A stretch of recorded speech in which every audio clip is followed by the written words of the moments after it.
आणि एक शेवटचा संदेश, शिकलेल्या मुलींनो एक वाक्य कधीच म्हणू नका, मी शिकलेली आहे, मी सक्षम आहे, मला नवऱ्याची मुळीच गरज नाही, माझी पोरं मी सांभाळू शकते.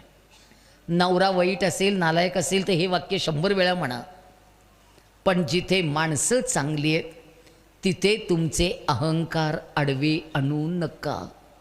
तुम्हाला नवरा नको असला तरी मुलांना वडील हवेच असतात.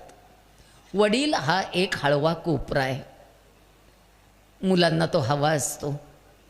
मांडीवर घेऊन थोपटण्यासाठी आई असावी लागते आणि खांद्यावर घेऊन थोपटण्यासाठी वडील असावेच लागतात.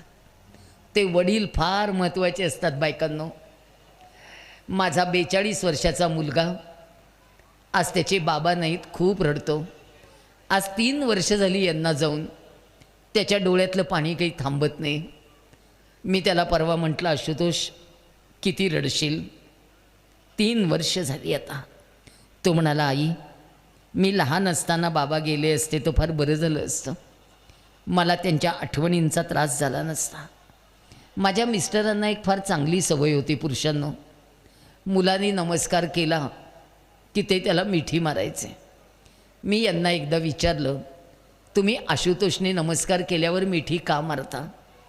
तेव्हा ते मला म्हणाले, मला माझ्या हृदयाचे ठोके त्याच्या हृदयात ऐकू येतात आणि मला ते ऐकायला फार आवडतात.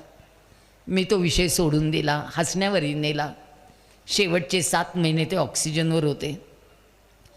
ज्या दिवशी ते सिरियस झाले मी त्याला कळवलं. तो पहाटे 3:30ला आला. गेट वाजलं नाही, दार वाजलं नाही, बेल वाजली नाही, कसलाही आवाज झाला नाही आणि हे मला सांगतायत दार उघड, तो आलाय. मी म्हटलं, बाबा दरवाजा नाही वाजला? ते म्हणाले, नाही, माझ्या हृदयाचा प्रत्येक ठोका मला जाणीव करून देतोय की तो कुठेतरी जवळ आहे. मी जाऊन दार उघडलं. आशुतोष बूट काढत होता. तो एकदम दचकला. मी म्हटलं, काळजी करू नको, बरेच जरा. तो पटकन आत गेला. त्यांनी वडिलांना उठून बसवतं केलं, नमस्कार केला. दुबळ्या दुबळ्या हाताने त्याला मिठी मारायचा प्रयत्न केला आणि त्या दिवशी हे गेले.